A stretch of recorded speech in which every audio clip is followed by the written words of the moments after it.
podcast. Oh my goodness, look at this. Back for another episode. It is a Monday show. Is it still Monday? I think so. Little late to get this episode started. Apologies. We had to kind of like rewrite half of the thing because Dan Crenshaw flipped out and said some choice words about Tucker Carlson. And boy, do we love drama on this podcast. So that made it into the top 3 topics of this episode. We'll talk about what Dan Crenshaw said. I'll give you a hint. He does not like him, and he was quite vicious. And Dan Crenshaw used to be in the Army, Navy, Marines. I forget what. Let's say armed forces. When you don't know, you go armed forces. Said some choice things about Tucker Carlson. I'd be a little concerned. Wait till you see this footage that we're going to share with you. We're also going to discuss the MSNBC layoffs. Joy Reid out. That's the big story over the weekend, and a lot of other people lost their jobs over there as well. Speaking of losing the job, Diddy's lawyer quit. Could you imagine how bad of a defendant you have to be to have this Diddy lawyer who defended one of the bin Ladens go, I can't do this. I just can't. I can't do it. Plus, we got some new information on Brian Laundrie. Our pal Jason Scoop faced off against Alec Baldwin. And we got some more Subway takes for you. My friends, that is how you kick off a week's worth of podcasting on this episode.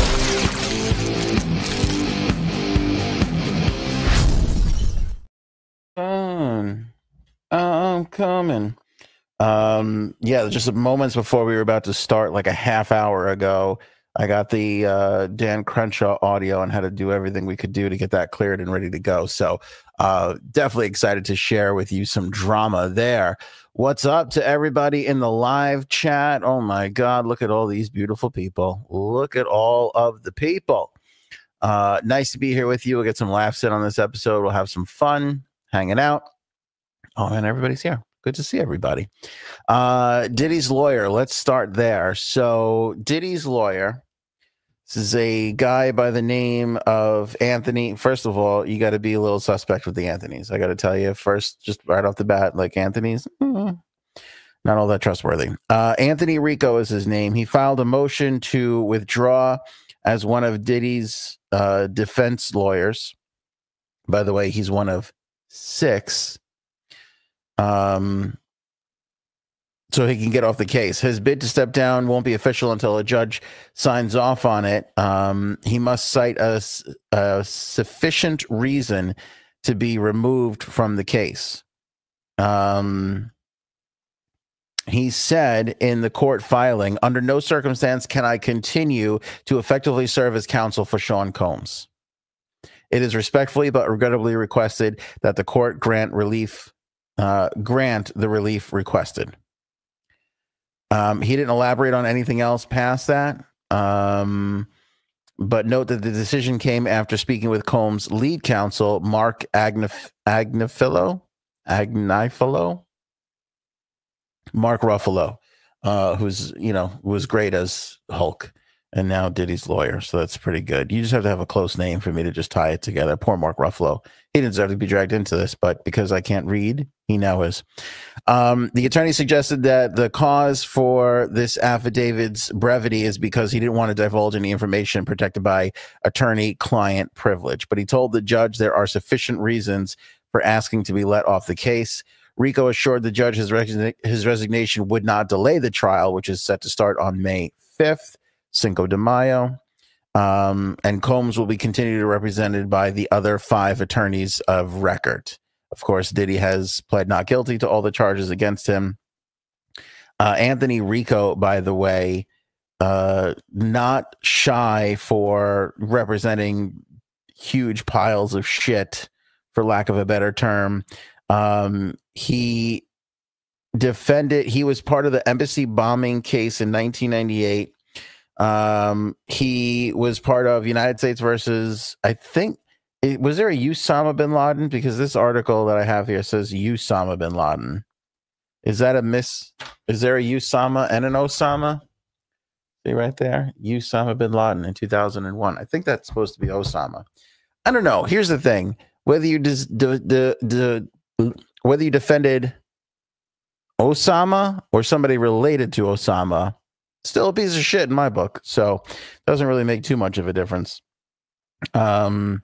He's taken on 45 federal death penalty cases in New York alone before that practice was outlawed. So again, this guy is not afraid to jump into some of the most, shady characters that we have. And he's looking at Diddy going, yeah, I don't know if I could do this. I don't know if this works for me.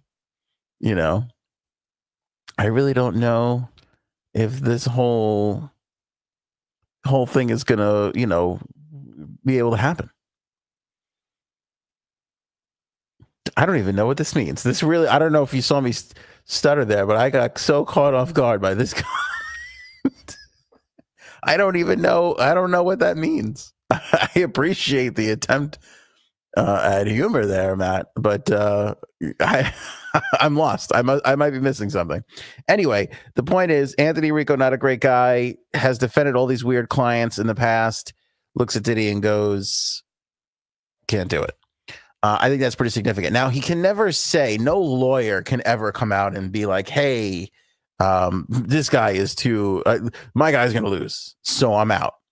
You know what I'm saying? Like, he can't do that. So they always have to have some sort of other excuse. But are we to believe that there's really any other reason for this guy? I mean, you take on Diddy, you know what to expect.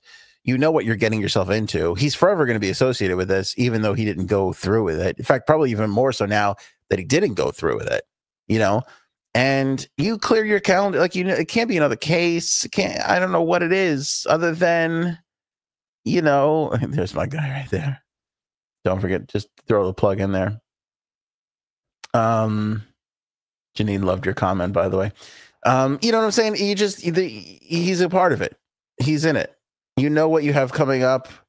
The only reason you can tell the judge whatever you want. You can come up with whatever reasons you want, but there's no way that you're going to sell any regular person on you left because you got some conflict or there's some personal issues or you got to go, or you left because Diddy's crazy.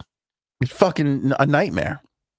Not a good sign for Diddy to have one of your lawyers bowing out, especially this far in advance from the fucking trial, which is, I know Cinco de Mayo doesn't feel like a long ways away. It's closer than you think, but Diddy's going to have some challenges basically because of this. Speaking of challenges, MSNBC has been going through some challenges. Now, I never really take much pride in somebody losing their gig. However, when it comes to cable news, I'd be lying to you if I said some of these people had it coming. Some of these people had it coming. Not to say specifically that Joy did, but you can't parade around on your high horse, as most of these cable news people have been doing, and act like the foundation of your house isn't rotting, because it's rotting for all of them. Don Lemon's time came and went. Tucker's time came and went, right? Like, all of these people. I mean, Hannity, as much as you can make the argument that Hannity is at the height of his popularity, that Hannity has his own party in the White House, Congress, Supreme Court, right? I mean, this should be a golden era for Sean Hannity, right? People should be tuning in because it's their time. It's MAGA's time, right? And who's the lead torchbearer for MAGA right now? It's Hannity. But actually, you could make the argument that maybe it's not Hannity. Maybe it's Joe Rogan. Maybe it's Theo Vaughn. Maybe it's any of the Nelk Boys or any of those podcasts that Donald Trump went on that helped him get elected, because he went on Fox all the time, and that didn't really do shit for him. But on one of those appearances, on one of those podcasts, it really did. And that's my entire point here. Everybody in the cable news industry is sitting in their ivory towers, acting like they could be throwing all these stones and, everything else, when they're literally sitting on glass houses. They're sitting on rotted foundations. None of them have a pot to piss in, and they're all acting like their $1 million salaries and their lack of influence isn't going to hurt them in the long run. It's like, it's going to hurt all of you. And all across the board. I mean, like I said, it's Joy Reid today. Tomorrow could be Hannity. More likely than not, it'll be Anderson Cooper, and one of these guys that are going to go,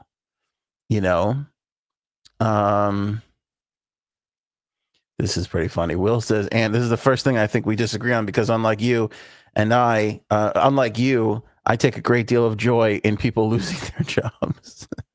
I get it. No, I get it. It's tough for me. You don't ever really want to see anybody lose their gig, but at the same time, when you look at somebody like Joy Reid, and this isn't personal to her. I'm sure she's a lovely person. I'm sure she's a wonderful lady, right? I'm sure she buys groceries for her elderly neighbors. That's what I view as being wonderful. I don't know. But at the same time, she's been sitting on that CNN or that MSNBC panel, right? Whenever there's big coverage, she's always there. She's got her own show, which I don't even know when the hell that's on. And she launches all of these thoughts and tirades and everything, which great. That's what you should be doing, right? That's what I do. I get it. I respect the game. But you're doing all of this, and what are you really bringing to the table? What, your ratings stink. You have almost no followers that we can speak. Now, listen, she's got 1 million followers on Instagram. I just looked before the show. I was pretty surprised by that. I was like, holy shit, 1 million followers. Maybe there is something there. But I go on TikTok, I go on X right before the show, and I see Joy Reid is trending. And you know how it'll tell you when somebody's trending, how many tweets there are going on, about that particular thing. Joy Reid's tweets just an hour ago were at 1,500. It's that's not really great. That's not a good reason to be trending. The Dan Crenshaw thing is up around 70,000. I'm trying to see if she's still here.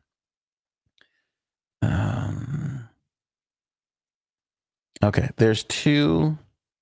Well, there was. Boy, we got to update you on the Pam Bondi Epstein thing. People are losing their shit. All right, there's one. There was 2 hashtags for Joy Reid before. Right now, there's only one. And it is trending with 1,147 posts. I'm sorry, Joy, but nobody gives a shit about you. This is your big, thing right now. That's your, I don't know what's happening in North Dakota or South Dakota, but that's got 14,000 views or 14,000 tweets, So it's sitting there and pretending to be more significant than you really are is what bothers me a lot. Coming from radio, I built my whole entire career out of having opinions and trying to entertain people, right? That's what I built my whole career on. You could ask my wife, the fucking fights that I used to have behind the scenes to try and convince everybody that my way was the way to go. Before I actually became the highest drawing person on my station, it was a nightmare to get there. And then I turn around and I look at all these people that weren't working that hard, that weren't doing those things, that they were just sitting there going, oh, there's a new album coming out. Should be pretty good. All right, we'll be right back after this. Or, hey, the Paul McCartney is going to be touring again. It's exciting. And okay, here's a Paul McCartney song. I just to watch those people and how important they thought they were and go, anybody could do what you're doing. You're not doing anything special. You're opening up the newspaper and you're reading off of the newspaper and offering no opinion, no insight, no entertainment value. And then you want to act like you're as important as the guy who's busting his ass. And I wasn't the only one. There's plenty of people, but when you see some of those people fall and then they get all pissed off and you're like, but you weren't doing anything. That's kind of where I put Joy Reid. It's I know you were fighting for your causes, right? There's plenty to be said there. She spoke up with Black Lives Matter, the women's right, you name it. She had some nice stances and she had obviously some things to fight for. What was the difference between you and the fucking 15 other people on your network saying the same bullshit all day long? You did nothing to stand out. You did nothing to try and improve your standing, you know, in the ratings. And then you got caught in the crossfire of everything is crumbling and falling apart. Why would we save you? You know, why would we save you? And she's already on the crying tour of like, oh, what we did was important. Was it? Because nobody was really tuning in. You know, you got fired and you're trending with 1,100 tweets. I don't, this isn't, you know, there's a disconnect here. There's just a mass disconnect with some of these people. Trying was the operative word. I wasn't saying we were accomplishing much, but damn it, we were trying back in the day. You know what I mean? I mean, it's part of the reason why I wanted to come and do this. I can now say whatever the fuck I want, whenever I want. And that was worth it to me. You know, because to sit behind people that were just not trying and not doing whatever, you know, the bottom always falls out on those, you know, types of personalities, you know. Like, I know Joy was super excited, but here's like, and here's my point. And again, I know we're pointing all at Joy right now. But the truth of the matter is there are literally another 100 Joys on all of these networks, Fox, MSNBC, CNN. They're all doing the same thing. And they're all looking at each other going, when is our time going to come? Because it's coming. You know, unless you're standing out, your time is coming. You're not going to survive this. You're not going to make it. You can't sit there with a huge bloated salary, pulling in no ratings and acting like, oh, we're fighting for the cause. You know, you're not. I know you feel very loyal to your left liberal causes. I know you might feel very loyal to your right conservative causes. But unless you're pulling in ratings, you don't deserve a job. You know, pull in the numbers or get the fuck out. That's how media has always been. And it's the worst time ever to be a host in a cable news medium, you know, and be expecting a huge salary. I don't know what Chris Cuomo's making over at that new news channel he's on. I don't even know what it's called. Newsweek or something, some fucking news time. I don't even know. But I'll give that guy a little credit. I'll give Fredo some credit, even though I don't love Fredo. At least he's trying to do new things. Like, he knows nobody gives a shit about him, and his network is in absolute last place. Thank you, Beat My Drum. News Nation. I love that. News Nation. What should we call our new channel? News Nation. It's got alliteration. That's all we need. It's fine. It's great. We live in a nation. We need the news. News Nation. It's great. It's good. Run with it. Just fucking go with it. At least he's trying some shit. And again, I couldn't tell you what channel News Nation is or whatever the fuck it is, but I see his clips on social media sometimes, and at least he's trying to stir it up. At least he's trying to make some news, trying to make a point, trying to make you think, trying to make you come to the table with a new take or a new idea, because that's all the podcast people are doing. And that's why the podcast people are crushing. You know? I mean, that and the fact that we don't have this crazy overhead for running a whole fucking network. But the other part of that is, too, it's like, I don't even know if you can run a network these days. I don't know if you can. I mean, it's just not, I don't know. And listen, I have a lot of behind the scenes friends that work in radio and television, tons. I hold those people more sacred than the on-air talent. Usually they're more interesting and nicer people. I feel for them because they're the ones who are going to go, you know, but it's just the way the world is going now. Get good lighting, get good sound, get good picture, you know, that you don't have to be good looking. I mean, you don't, and just go. That's kind of the way of the world. And so like all these people, they're all just going to fall to the wayside. Like, it's like Tucker, I get it. He's on X and people still view him as kind of important and whatever. But I mean, when was the last time somebody was like, hey, did you see what Tucker said? I mean, even my conservative friends, like, tell me the last time anybody's been like, hey, did you catch Tucker? You see what he was saying? Who fucking cares? I don't even know. Is he still doing his show on X? I don't even know. When he first went there, it was a big deal. When he interviewed Elon, I think everybody was like, ooh, you know. And then outside of that, when was the last time we talked about Tucker Carlson in any sort of light? All right, do me a favor. Check and see if PNN is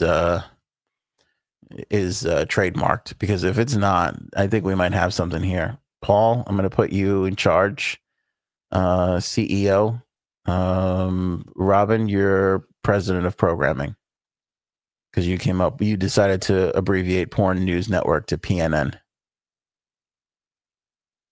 All peen all the time, like that kind of a thing. I don't want to be, you know what? I don't feel like I'm up to you guys on pitching ideas. I feel like you guys, you can come up with slogans and shit. You know, we'll figure it out, you know.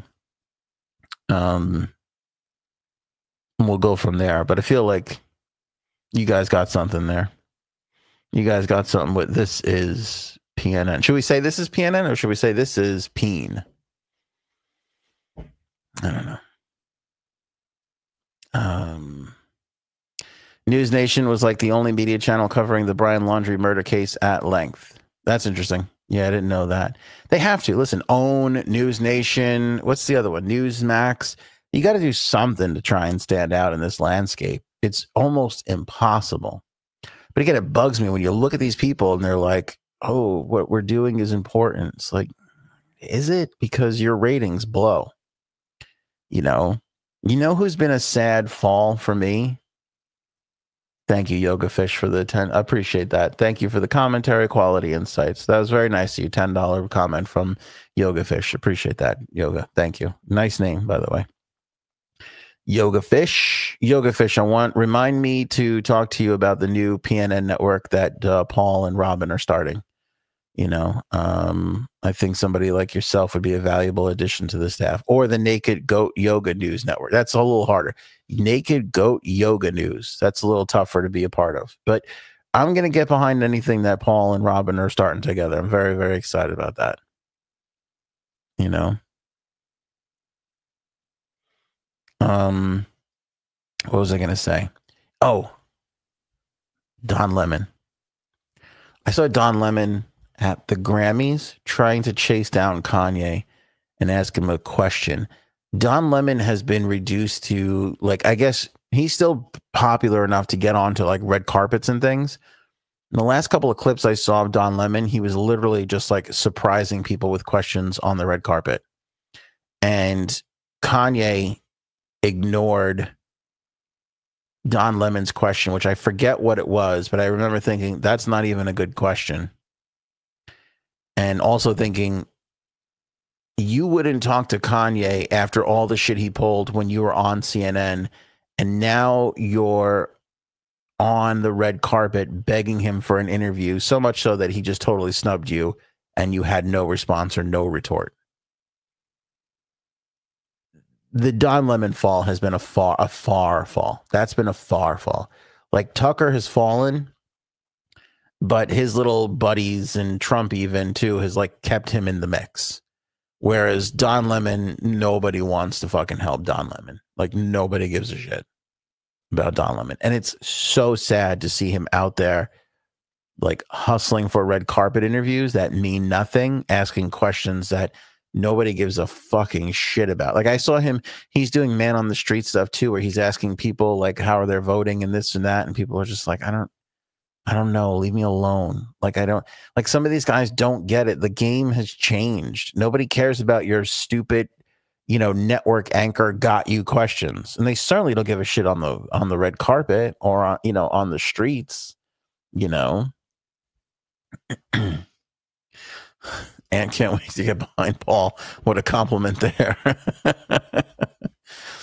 Can I ask for a small stake in the company? That's all I ask for. I'm assuming you're thinking of PNN or the Naked Goat Yoga News. Yes. I'm sure, Will, we could find you some. No, see, there you go. Look, see, Paul's already making, Will, you're the new CFO. I hope you know about finance. I hope you know something about finance because that's going to be key. Don Lemon should have gone to Kanye's naked wife and said, yeah, like that's a good, thank you, Beat My Drum. That's a question. Hey, Kanye, why do you make your wife get naked all the time? Does she like it? Do you like it? You know, because I got to be honest with you. It feels like it's bothering a lot of people that got to look at her. I mean, not that she's an unattractive woman. I'm just saying not necessarily everybody wants to see a naked person in broad daylight in the middle of business being conducted, you know? It's one thing if you go to the nude beach and you're like, oh, there's some nude people, but on a red carpet, like in the middle of town, like that's not really the place for naked people. I don't care if you're doing art or not, you know, just seems like a bit much. That's the question, Don Lemon. Why do you make your wife get naked? You think we want to see your wife naked? That's how you ask a fucking question on the streets. Not, Kanye, you're going to make another album soon? Like, you're acting like you didn't just shit all over Kanye for all the crazy Nazi stuff he's been saying for the last 2 fucking years. Now you're begging him for an interview? It's just a sad look to me. It's just a really, really sad, pathetic look to me. MSNBC and the Joy Reid ouster is not the only person who lost their gig today. There was a bunch of people over at MSNBC. And by the way, they upped Jen Psaki. So Psaki's going to move into a primetime slot after Joy Reid got pushed out. The former press secretary will take over 9 p.m. duties Tuesdays through Fridays from current host Alex Wagner beginning in late April. The fuck is Alex Wagner?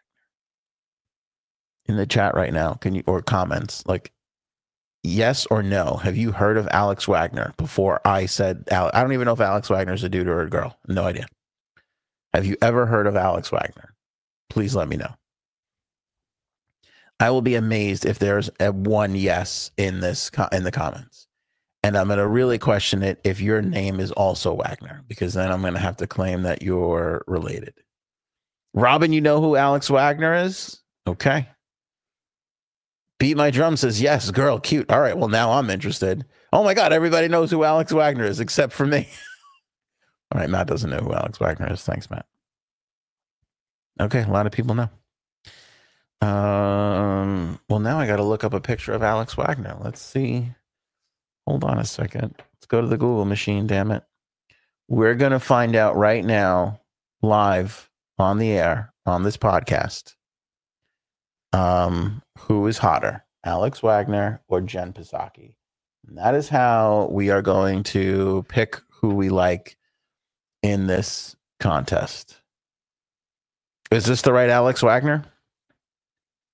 Okay, this is a tough picture. Let's go to images. I mean, there's a lot of potential there. You guys know I like a brunette. Oh, no, she's gorgeous. No, she's really pretty. Oh, why are they taking away Alex Wagner's spot for Jen Psaki? Jen Psaki's not this pretty. Must be because of talent or intelligence or something like that. That might be part of it.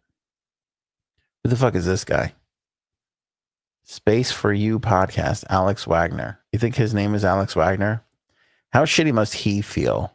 How this dude must feel like when you're not the most popular version of your name. Like, look at how Alex Wagner is dominating this photo grid.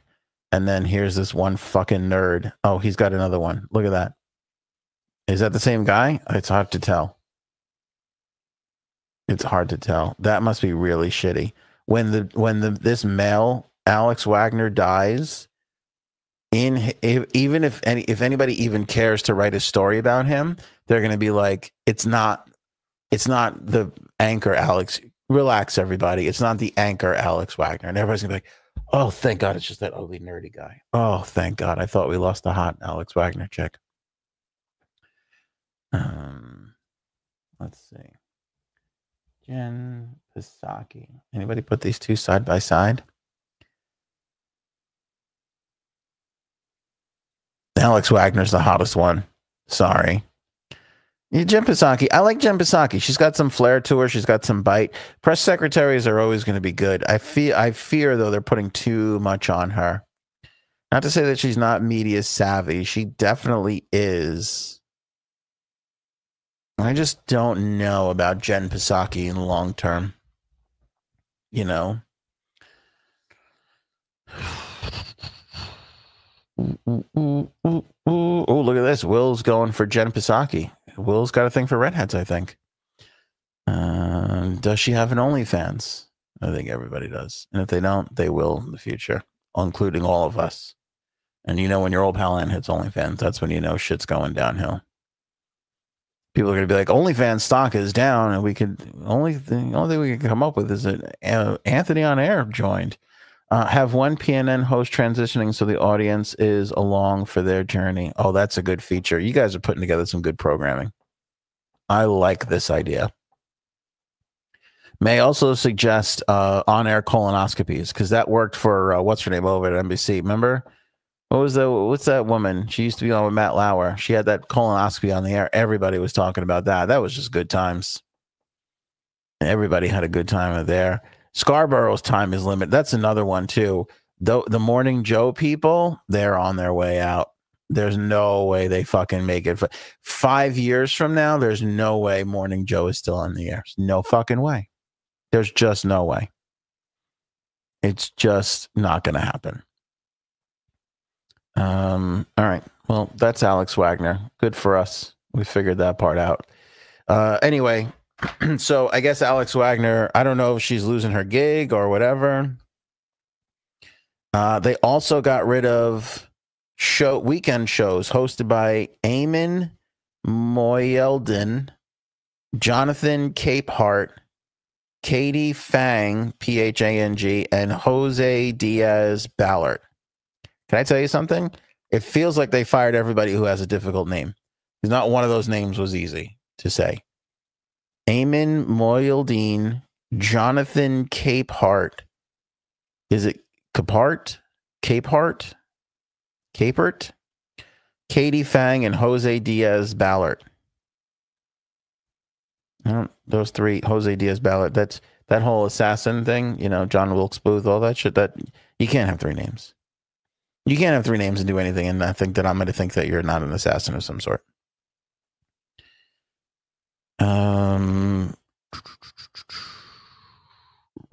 Reed, who was also to host her last show Monday, broke her silence over the ouster in a rambling call-in to the Win with Black Women podcast. She said on a Zoom call Sunday night, I've been through every emotion from, anger, rage, disappointment, hurt, a feeling that, guilt, she said, a lot, that I let my team lose their jobs. Yeah, that's fucking depressing. That sucks. Psaki will begin filling Rachel Maddow's time slot once the network's highest paid star returns to hosting just one show a week on Mondays. Maddow was tasked by the network to host 5 days a week during the first 100 days of the Trump administration. Wagner will remain at MSNBC as a senior political. So Rachel Maddow is only doing 1 day a week. That's not going to fucking last. She's another one that she's overpaid for what she's pulling in. I think we talked about that not that long ago, them adjusting salaries for people, and she might have been one of them. You can't have somebody come in 1 day a week. Look, it works for The Daily Show, right? Having Jon Stewart there once a week, just because he brings such a massive audience from what he built over his years of hosting that show. But that's not a sustainable thing. Yeah, I think you're right, Robin. I think we did that story too not that long ago, that they were asking her to take a pay cut, or she took a pay. I can't remember what it was, but for sure that's she won't have to shave every day. I got to tell you something. I'm getting more and more excited by PNN. PNN will focus on the current crotchless constitutional crisis. I mean, this sounds like shit that I want to tune into way more than anything that they got on the cable news channels right now. I fucking think you really got something here, Paul. I really think you got something with this PNN. It's going to be so good.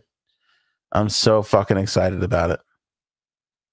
Well, anyway, MSNBC is in trouble. Also, I think NBC to a degree, too, because we got the news just a few hours ago that Lester Holt is out at NBC. He's been the anchor of NBC Nightly News since Brian Williams got ousted for lying like 10 years ago. And it was announced just today that he's going to step down after a decade of hosting that show. That seems crazy to me. I can't believe it's been 10 years. I remember when he like took over, I was like, oh man, because Brian Williams was such a juggernaut at the time. And like Lester Holt was like the fill-in guy everywhere. And I was like, this is a bold move giving this to Lester Holt. But that dude's a pro.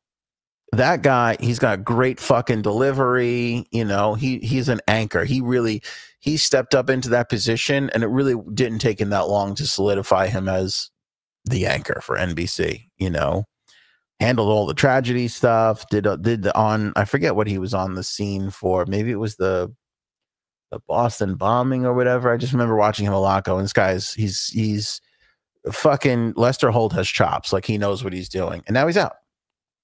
And this is after CBS just had their whole debacle with what's her name, Norah O'Donnell. They got rid of her.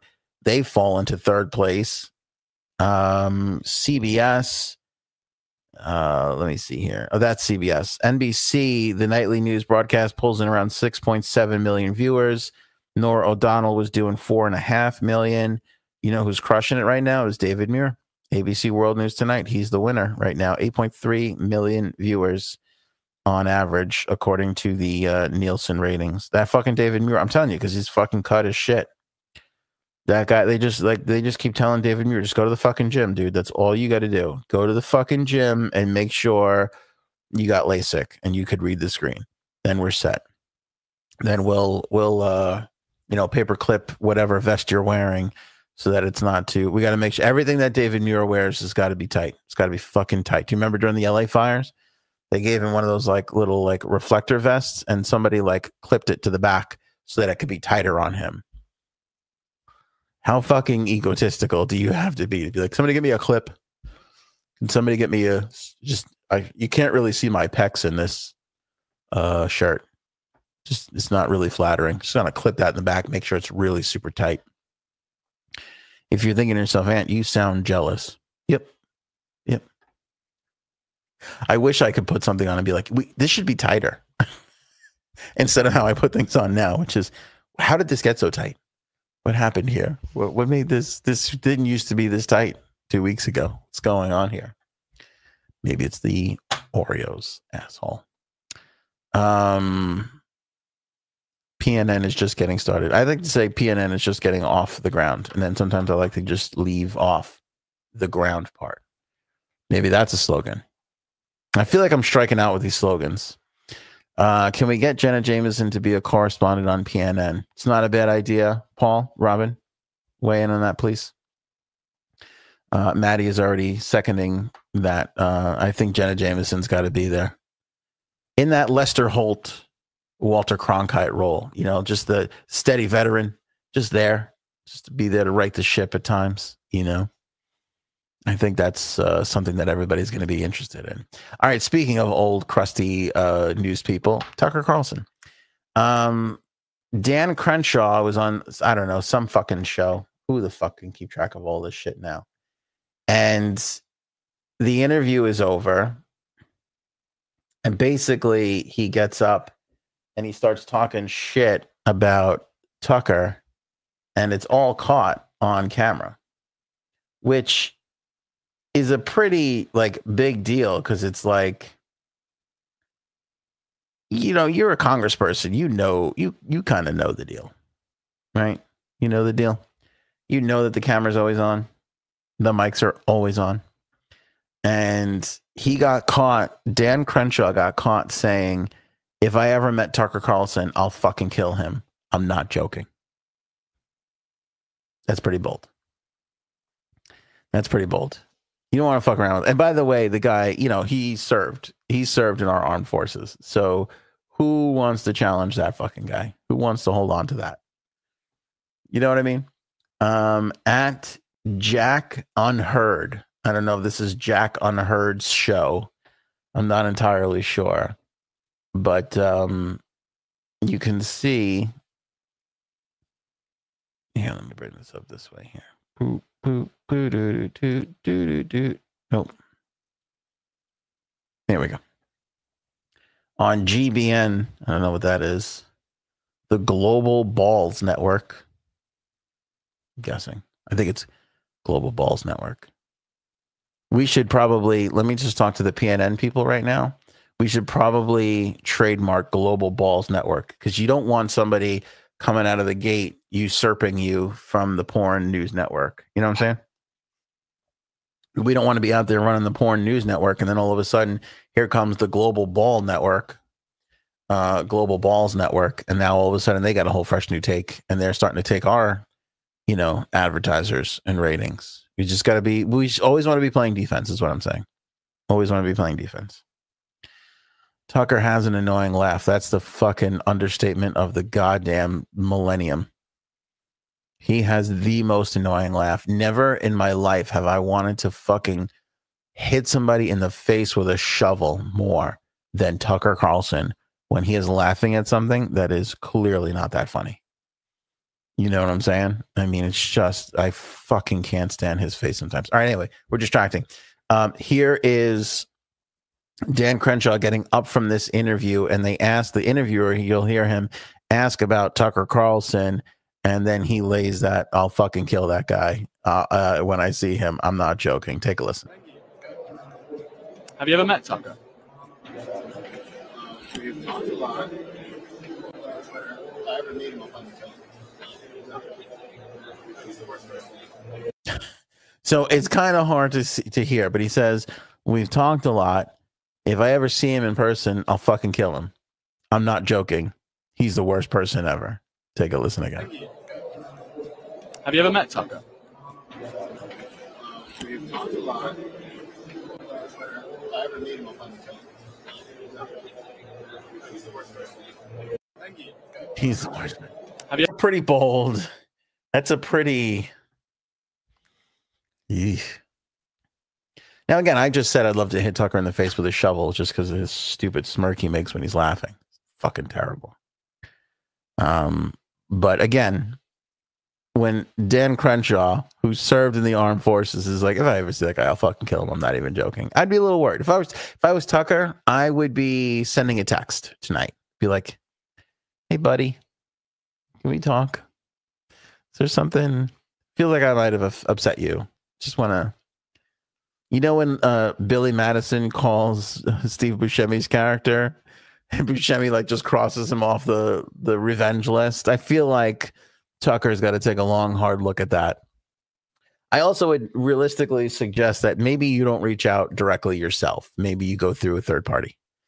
You know, reach out to a mutual friend to see if you guys can't put that back together, because that would worry me. If Dan Crenshaw, you know, who's out there just fighting for the country, both realistically in the, oh, is he a Navy SEAL? Is that what it was? Thank you, Robin. He was a Navy SEAL. Don't upset the Navy SEAL. I mean, even I know, don't upset the Navy SEALs. Don't get on their bad side. You know, that's not where you want to be. You don't want to be on that side of the shit. Is it weird that I'm kind of rooting for him to run into Tucker Carlson just to see how fast Tucker goes down? I would just love to see how many punches would it be? One. There's just no fucking way. And I don't know if Dan Crenshaw is he seems like a gentleman. I don't know if he would do it, but God, wouldn't you love to see Tucker Carlson just come around a corner and accidentally run into Dan Crenshaw? I would just fucking, I'd like to pray to the podcast gods right now. Please make this happen. Please let Tucker be on the way to some bullshit meeting in Washington, D.C., and there comes Dan Crenshaw down the block on the other side. It would be so fucking great. It would be so great. Oh, my God. Think of the best knockouts you've ever seen in the UFC. I would put this one right up there with it. I just feel like this guy would fuck him up royally. And you got to think to yourself, like, does Dan Crenshaw not realize he's still, I mean, I know that guy's, but these guys know. And he still said that, which makes me think he doesn't care if Tucker knows. You know, I don't know if he really gives a shit. Who knows? Who knows? It's a big story and it's trending right now. I'm going to keep an eye on it because I would love to see what comes of that. That pushed aside our original third story on this episode, which was Brian Laundrie. Some new, I don't even know if you want to say evidence. This is not really an ongoing case, but there was an FBI report that we had not seen until today. And in that FBI report, an unidentified man who filed the report with the FBI says that he believes he saw Gabby Petito and Brian Laundrie about 2 weeks before Brian Laundrie murdered her in the couple's white Ford Transit van. They were parked on the shoulder of a road in Moab while he was on a road trip with his family from Denver, Colorado to Las Vegas. This took place on August 12th, 2021. The witness told an agent at the time that he became concerned for the woman when he saw the man slap her. The man quickly made a U-turn and parked on the opposite side of the road from the van to watch, and his family saw the abusive man acting like a lunatic and pleading with the female. The man was seen opening and slamming doors and pacing around the van. He seemed to be pleading with the female, and at one point may have tried to hug the female but was pushed back by her, according to these newly unveiled FBI documents. The male ultimately pushed the female's legs into the passenger side of the van, closed her door, and entered the driver's side. The witness told the agent that he saw the male put his head between his hands, and both passengers appeared to be crying. The unidentified witness considered intervening and/or calling 911, but chose not to since he had already called the emergency number earlier the same day for an unrelated incident involving a trucker nearly running him off the road. However, he ended up contacting the FBI weeks later when Petito's disappearance captivated media coverage around the nation, and his daughter reminded him of the incident in Moab with the couple in the white van. Is it Moab, by the way, or Moab? I feel like an idiot if I'm saying that wrong. The witness and his daughter then reviewed photos of Laundrie and Petito and told the FBI they were confident it was them. Petito's mother, Nicole Schmidt, told Fox News Digital Monday that she was unaware of the witness report, telling the outlet, quote, "I wish we could get a hold of this person. I would love to ask questions." The witness told the FBI they observed the couple from 4:30 to 4:45 minutes before the Moab police pulled over the Long Island native and Laundrie. That highly scrutinized body cam footage showed Petito shaking as police responded to a 911 caller's claim that Laundrie had slapped her outside of a food co-op. The couple said they were tussling out of frustration and denied that there had been a severe attack. The officers never arrested Petito or Laundrie, instead choosing to separate them for a night, leaving Petito in the van the couple had been traveling with while escorting Laundrie to a nearby motel used for domestic abuse survivors. And then, of course, Petito was last seen on August 27th. We all know what happened there with Brian going back to his parents' house and everything else. That documentary, by the way, Jay Sebs put her stamp of approval on it. That's on Netflix right now. She said it was a good watch. It's 3 episodes. I have not seen the whole thing yet. But of course, we spoiled all the new revelations from it on a previous episode. So go back a couple episodes to when Brian Laundrie and Gabby were the cover photo if you want to see more of that, if you're interested in that and you missed it.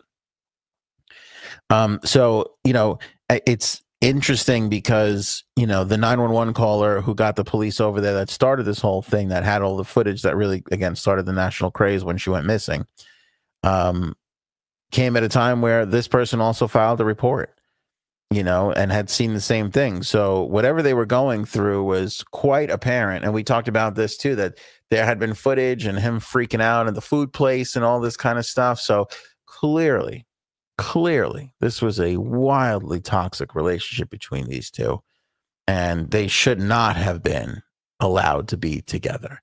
And it's super tough when you're dealing with, they're practically, I know they're kids, but they're adults. Their parents let them go. What are they going to do? This is what they want to do. Kids get to a certain age where they can drive. They bought the van. You can't really stop them. But I'm sure there's not a day that goes by that both those sets of parents don't regret every step of the way, not stepping in and being like, listen, it ain't working out between you guys. It's just not a good combination, so that's pretty tough. Moab. Do I have that right? I like that Paul is correcting my pronunciation. That makes me feel confident in all pronunciations being correct on the Porn News Network. I mean, there's nothing worse than watching some porn and having somebody mispronounce a word. Fucking takes you right out of it. Takes you right out of it. Agree with that, Pat. His parents helped him most definitely. Yeah, 100%. Again, if you missed that conversation from, I don't think it was Friday's episode, but maybe last Wednesday or last Monday, we did a whole spiel on the new documentary. Go check that out. You could also go check our playlist. We have a whole Gabby Petito Brian Laundrie playlist where we go through every single thing as it was happening. It was one of those big stories that we followed for quite a while, and we're still following and updating everybody to this day. So suck on that, News Nation. You're not the only ones covering this case. Jason Scoop and Alec Baldwin.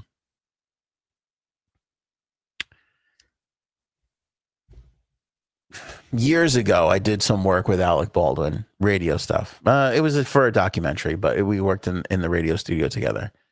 I learned a lot from him. He's an interesting guy.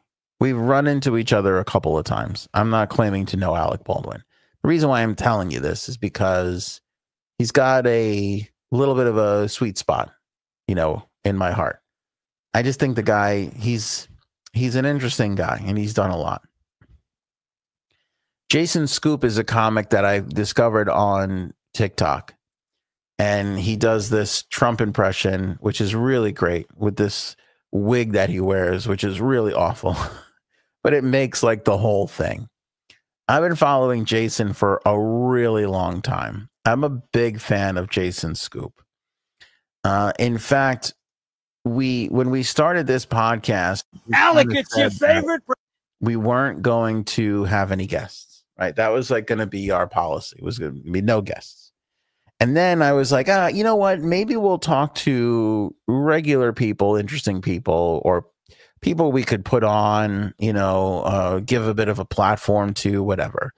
You know, I kind of relaxed the thing. Again, we still haven't had a ton of guests because I don't think they're that interesting for the most part. But I reached out to Jason like 2 years ago, and I was like, I love your impression. Would you come on the podcast? He wrote me back immediately. I would love to do your show. And I thought that was really nice. And then for 2 years, roughly, I've ghosted him and not followed up on him whatsoever. Not because of any, I don't know. It just never really worked. But I remained a fan of his because his impression is just phenomenal. And then I saw this video earlier today where, well, let me back up a little bit. A couple of days ago, he posted a video where he was somewhere where Robert De Niro was, and he was screaming at Robert De Niro and the Trump character and whatever. And it was like mildly amusing. And he's done this before where he's gone to anywhere where there's a crowd in New York City, and he's done the Trump impression. He loves to like hassle the news. It's always really funny shit. So bothering the news people, I'll never get tired of that. I won't defend those news people, you know. And he has this live on the streets thing that he loves to do a lot, and he's been fairly successful with it. And then I see the video today. I don't know if he put it out today, but I saw the video today where he comes up on Alec Baldwin and is doing his Trump bit. And I started watching it, and I was just like, oh, it really, it didn't hurt me, but I was just like, oh, this is not good. This is not good. I'll bring it up for you and play it right now for you guys just to kind of see, so you can like see what I'm talking about here. Again, he does like a screaming Trump impression. It's wildly entertaining to me. But he starts in this one, and I'm going to let you guys just I'll play a couple of minutes for you, or a couple of seconds for you, and you could take a look. But you can see that Alec is getting out of the car.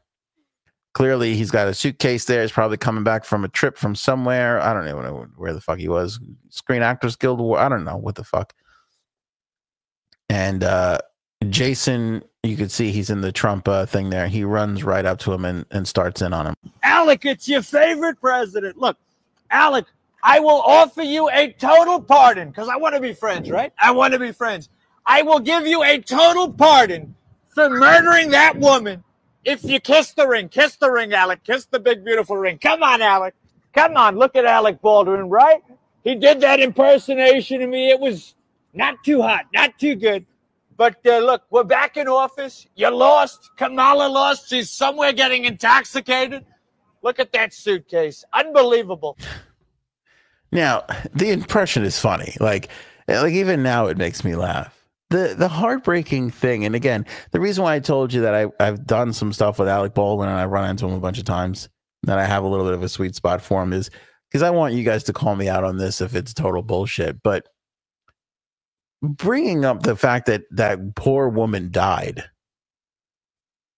I don't know. It's so, and because I'm such a fan of Jason's, like, it makes me just sad because I would have told him not to go that route. First of all, he brought up the impression on SNL. You could have done this bit with that and made it really funny. You know, having two trumpet, like when you look at Alec in the beginning of this clip, he's looking at him like you can tell Alec gives him like a couple of seconds here. Let's look at the beginning again. Look Alec, it's your favorite president. Look, Alec, I will offer. Like right there, that's 4 seconds in, and it feels like he's giving him a look like, what is this? Like, you think that there almost might be, oh God, why did I just come so much bigger? There we go.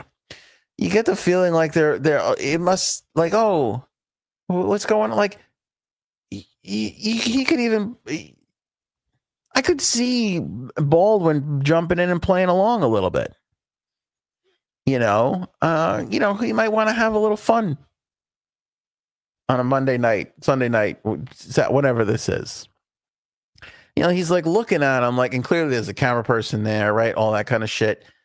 I feel like in those first 3 seconds, Alec is kind of like, what is this? And Alec, it's your favorite president. Look, Alec, I will offer you a total pardon because like before he turns to just pay the driver that's dropping him off, there's a couple of seconds there where it's like he doesn't really, and then when he goes right into the I'll pardon you for killing that woman, I'm just like, oh Jesus, like that is not funny. And I know it's funny. Like I know, like the right-wing people might be like, yeah, that fucking liberal killed a woman and he got off and this is bullshit and it's unfair and all that shit. But at the end of the day, I mean, that was his fucking friend. The poor bastard was fucking devastated. And again, you can call me a bullshit liar, a fake, a homer, a hypocrite. I want full disclosure. I'm a fan of Alec Baldwin. I love him in so many movies, starting with Glengarry Glen Ross. Again, I got to sit in a room with him and work with him. I was a piss nothing, but I just got to be there and watch that guy fucking work. And I think I've talked about this a couple of times. He was great. I learned so much just from sitting in a fucking room with him for like 3 or 4 hours or however long it was. Back before anybody knew who the fuck I was, and it was a real experience. But to go up there and just be like, oh, the fucking woman, I mean, I don't know. It's not funny, What was the PR joke? And it is funny, just like the PR joke was funny, right? What was the PR joke? Was that the Tony Hinchcliffe, the Puerto Rican joke? Is that what you're referring to? Yes. Okay. And comedy is still legal. Yeah. Listen, I know. Look, Paul's ready to pounce on me. Paul, you're doing Frank's work right now. You're fulfilling the prophecy of Frankie C. You're doing Frank's work right now. He has a right to say it. I'll defend that till I die. It's heartbreaking because he's funnier than this. I've watched Jason Scoop. Again, you could go on my TikTok right now. I don't know how many people I'm following. It's a handful. It's not a lot of people. I don't really follow a lot of people on TikTok. I'm following 343 people. And I could honestly tell you, Jason and maybe like one or two other of these people people I actually see. For a while, we had like a thing that was just following people back who followed us. And clearly we stopped doing that. But my point is, oh, it says following and friends. What's the difference? Okay, I don't even know. But Jason Scoop is a quote unquote friend. You know, we've been following each other for like years. And he has done some hilarious shit. I just always I see things like this, and yeah, it's like free speech. Yes. Yeah. You know, I get it. He could say it, but it's just like, if I'm standing next to Jason, he's like, here's Alec Baldwin. What should I do? Should I do he killed a woman bit? I'd be like, yeah, no, that's going to take a lot of people out of it. You should do you impersonated me. Like, you can make that so much more funny. That's the bit.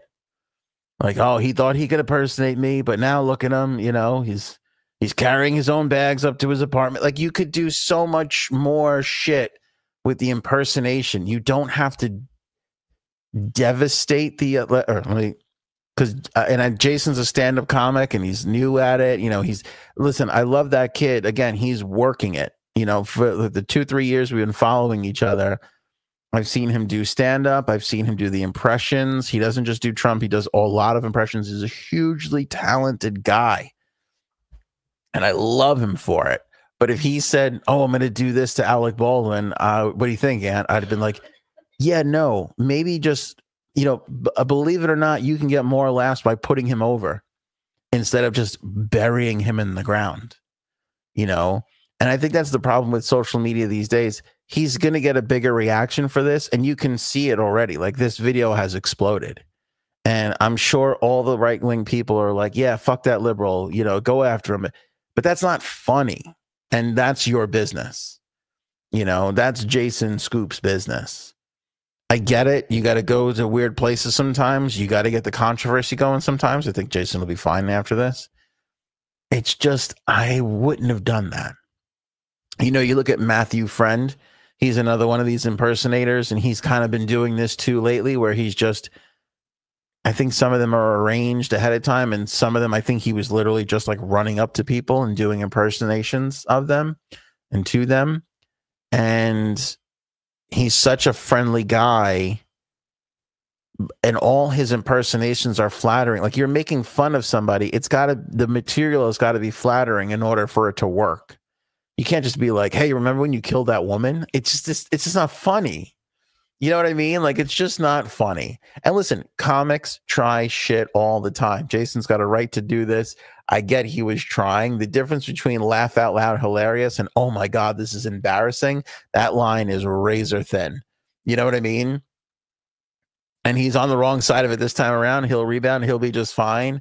I guess, again, I just wish I could have been in that room and been like, don't, let's not go that way. That's not the one. You know, that's not where we want to do it. You know, Paul makes a great point here where he says that's totally something Trump would really say. That is true, which should be your second sign of, oh, I shouldn't be saying this. If it's something that the president of the United States would really say, because that fucker likes to destroy people. That's his business, though, right? That's a politician like him, who's kind of like a one-of-a-kind politician. He doesn't have a problem fucking laying people out. But that, as you can see, that doesn't win you popularity. And that should be a comic's first sign of, wait, hold on, does the president say this? And then maybe I shouldn't say it. Maybe it's not going to go over really well and make everybody in the audience laugh. Because don't forget, you're not just trying to make one side laugh, because then you're limiting half of your audience. You're trying to make everybody laugh. And I just thought that was so poorly done. Now, it's not to say that Alec Baldwin isn't without some blame here, because that guy's got a crazy fucking temper on him. And I don't think he realized that Jason was mic'd up, because watch impersonation, not too good. But look, we're back in office. You lost. Kamala lost. She's somewhere getting intoxicated. Look at that suitcase. Unbelievable. Well, Alec, if you don't want that pardon for murdering that woman in cold blood, you can call it first degree. You can call it whatever you want, but it was not good. She's looking down on me right now, smiling, happy. Thank you for confronting the man who took me out, who killed me. And that's okay. Now, let me ask you a question. Sure. No, you realize, by the Whoa. way, no, look at me. I want you to look at me. Sure, sure. You got a camera on me? The ring. No, it's the ring. But you realize, like, See, because he asked him, "Oh, you got a camera on you?" But he goes, "Oh no, it's my ring. You know, it's my ring." So I think Alec thinks, well, the camera is behind me, and they can't hear. Like, I don't think he realizes that Jason's mic'd, because he whispers to him and he really threatens him here. And got a camera on me? The ring. No, it's the ring. rightfully so. I mean, if this were me, I would have fucking threatened him too. But it's Alec Baldwin. He's got to stop behaving like this. You know what I mean? Like, it's just not something that he should be doing, A, at his age, and B, in the position that he's in. He's got everything to lose here, and Jason has nothing to lose. Ring. But you realize, my kids live in this building, right? But I want you to know something. We love the children. We're doing great deals for the children. So be real careful. Okay. If this camera was here, I'd snap your fucking neck in half and break your fucking neck right there. So you know that, don't you? Okay. All right, Alec Baldwin. Alec Baldwin. He goes, if the camera wasn't here, I'd snap your neck. And I'd break your fucking foot, whatever the fuck he just said. And Jason looks like he wants to leave, but Alec's not, he's not done. Ladies and gentlemen, class act. Believe me. Believe me. Okay. Oh, he's yelling at me. Look, your favorite president's leaving. Your favorite I'm a citizen of this. I was born and raised in New York City. I love you, Alec. Alec, look, Alec, you don't want to attack your favorite president, Alec. Look, I love you. I love you, Alec. He's got more balls than De Niro, that I can tell you. De Niro ran away. Alec confronted. That's good. He's strong, but also he's weak because he murdered a woman. So that's okay, right? Look at this guy. Look at this guy. The guy is fucking hilarious. It's just, that's a dark place to go. You know, that's just a dark place to go with the whole murder angle. Again, and I can't help but feel for it, but Alec Baldwin is what, like in his 70s now? He's got 14 fucking kids. Like, the amount of shit that this poor guy has to deal with. Like, could you imagine? You all work for a living. You get home after a long day, you're exhausted. You know, now you got some fucking asshole coming up to you, be like, remember when you made that huge mistake at work the other day? Remember how it fucking, and everybody was like, oh my God, you fucked up everything. Remember that? Remember how you fucked up everything? You almost fucking ruined your life and your wife's life and your kids' lives. Remember that? You made that huge fucking mistake at work. I'm just here to bring it up to you. I know you're tired. I know you're really old, but just want to remind you that you're a total fuck up. Yeah, I mean, you know, I mean, that's like, could you imagine getting that? Any average person would turn around and cold cock that son of a bitch, right? If just your mailman came up to you and they were like, hey, remember when you fucked up at work the other day and you really made a huge mistake? Everybody here would punch their fucking mailman right in the fucking face. You would just do it. You'd be like, who's this fucking guy? Fuck him. And you'd knock him right the fuck out. Most people would do that. You know, because this guy's a celebrity, he can't fucking do it. He just can't do it. It's a real tough position to be in. It's a really tough position to be in. You got to take a lot of shit. A lot of shit if you're a famous person today. And I feel bad because, again, I don't think Alec deserves that. I think the guy's clearly been through enough. And, you know, again, like I said, if it happened to any one of you, I'd be on your side immediately. I'd be like, that mailman's a dick. You didn't deserve it. All right, so you fucked up at work. You didn't deserve to have that being screamed at you as you're getting home from a trip and going upstairs to see your 14 fucking kids. You know, that's a tough, I'd punch somebody in the face too. I would have snapped his fucking neck. But again, I also kind of feel like you can't be threatening people, Alec Baldwin. Like, you got to get your shit together. That fucking Alec Baldwin is angry as shit. He's fucking angry. He loves to get into confrontations with people. But again, I can't help but feeling for him a little bit because I'd be pissed too. You know, you finish up a hard day's work. Now you got some asshole fucking filming you and screaming in your face. You're 70. You could barely get your fucking jacket on. Look at how long it takes him to put his fucking jacket on. Like, first of all, it takes him 45 minutes just to give the Uber driver a tip here. And then look at how long, like 1, 2, 3, 4, 5, 6, 7, 8, 9, 10, 11. It's an 11-second jacket put on. That's 11 seconds. You know you're old as fuck when it's like, it takes you 11 seconds to put a jacket on. He gave him a whack too. Did you hear that? Let me put the volume back on. Listen to the whack he gives Jason. Confronting the man who took me out, who killed me, and that's okay. Now, let me ask you a question. Sure. Now, you realize, by the Whoa. way, no, look at me. I want you to Yeah, look at me. sure. Watch. You got a camera on me? The ring. No, it's the ring. But you realize my kids live in this building, right? But I want you to know something. We love the children. We're doing great deals for the children. Be real careful. Okay. Did you hear that? Children. We're doing great deals for the children. Be real careful. Okay. If it's a camera, I snap you. Wait, Jason goes, okay. Like, he just, that little whack to the shoulder, he was like, all right, I got to get the fuck out of here. Alec Baldwin's going to punch me in the face. You know, Alec Baldwin is going to punch me in the face. He's a good kid. You could see it in his face. Look at his face. You could see it in his face. He's a good kid. I don't know him personally. Again, like I said, we exchanged some pleasantries. I invited him on the show, and then I never followed up. He was happy to accept. You can tell. Look at his face over here. He's on Cameo. Look at him, just trying to get some money going. Look at the picture just to the right. Guy's on fucking Cameo. He's a sweet kid. He definitely shit himself in that moment. You know, and I would have said it if I were him. I would have been like, "Oh, hey, I fucked up. I'm sorry." That would have been funnier. You know, Alec Baldwin made me shit myself. Like, that's fucking funny. You know, that's fucking funny to me. But what are you gonna do? Let's do a Subway Takes, and then we'll get the hell out of here. I like this last one that I saw. So what's your take? If you're from New York, you got to be born in New York. 100% disagree. I do not think that's not accurate. That's not fair. Why do you disagree with that? Because you can be from somewhere. Yeah. But I can say I'm a New Yorker, I believe. If Jesus was born somewhere else, it would be a different story. We're bringing Jesus into this? It's about birth, where you're from. No. So if you're not a born New Yorker, You can never be a New Yorker. no, you can have kids in New York and they could be New Yorkers. You can live by proxy of your children. So my child who was born in New York, Yeah, he's official. she's a New Yorker. Yeah, you suspect. Okay, I'm suspect. But your Right. child is official. Official. But daddy's suspect. It's okay. Okay, but if I was born in Egypt Yes. and I grew up in Minnesota Yes. and I live in New York for the past 13 years, Yeah. I'm just Egyptian. Yeah, by New York standards, you Egyptian. That's it. That's where he was born at. What about By New York standards, you're Egyptian. I don't know who this guy is, but I fucking love his take. I love his take. Your kid is official. You're suspect.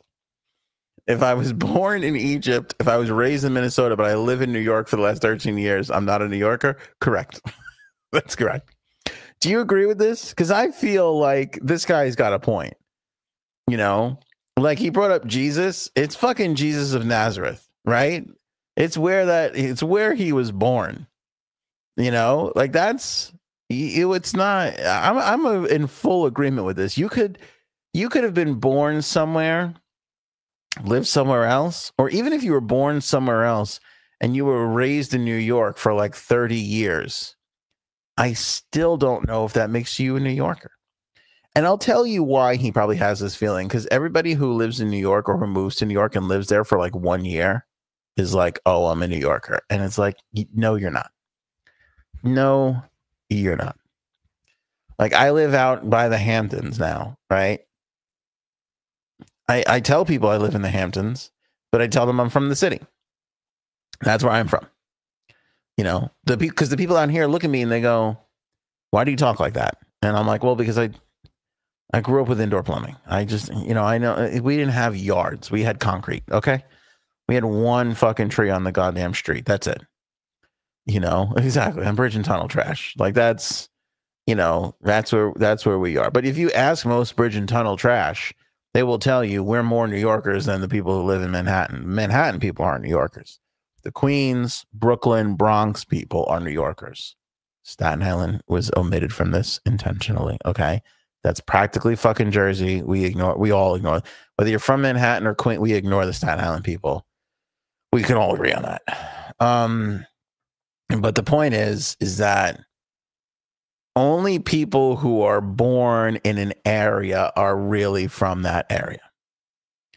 And this is more true for New Yorkers than anybody else, but I believe it's true for everybody else. Like if I moved to Chicago and I live the next 40 years of my life in Chicago, I can't claim to be a Chicagoite.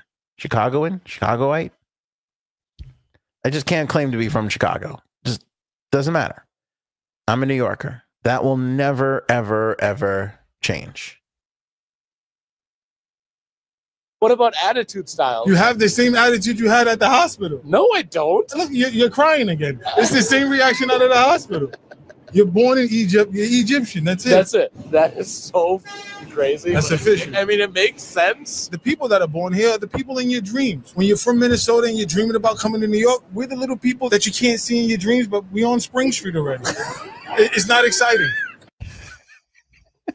That line made me laugh so hard because it is so true.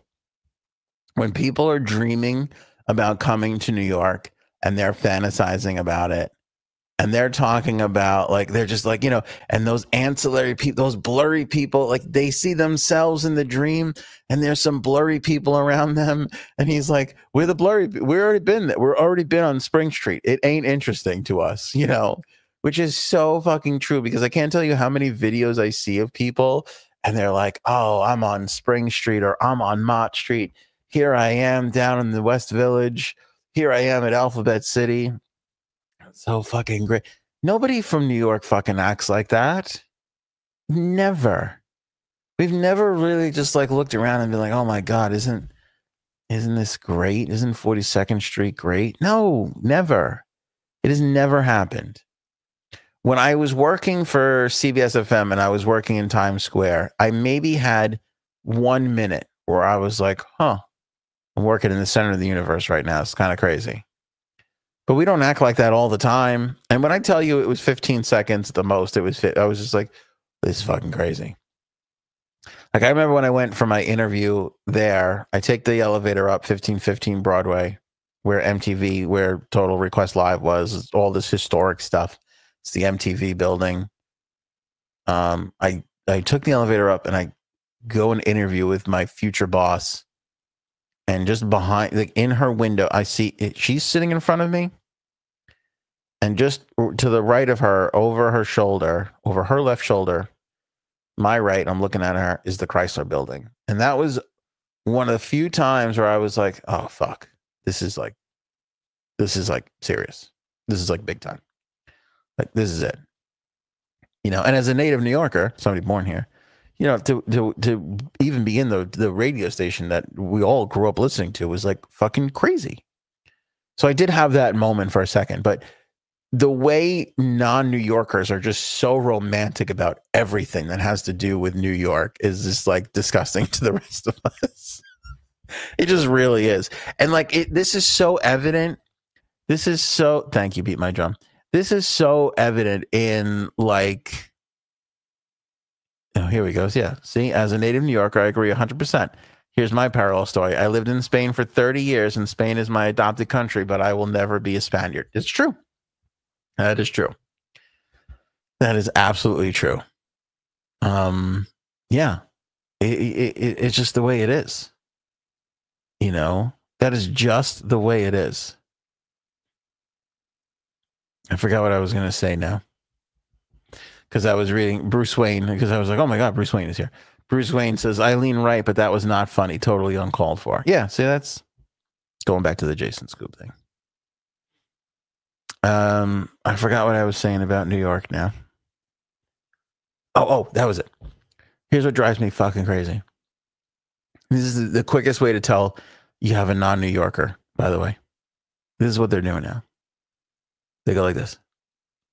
I have found the best bagels in Manhattan. It's located on blah, blah, blah. Incorrect. Sorry. Wrong. Everywhere in New York is the best bagels. Everywhere. People go, oh, this place is good because they give you a whole container. This is the new thing now. A container of cream cheese. You get a whole container of cream cheese. You got to go and get the whole schmear thing. And that's the whole. Wrong. Shut the fuck up. It's not. Everywhere in New York is a good bagel place. Every fucking place in New York that is making bagels is a good bagel place. Like that's the embarrassment of riches that we have. You can't be like, no.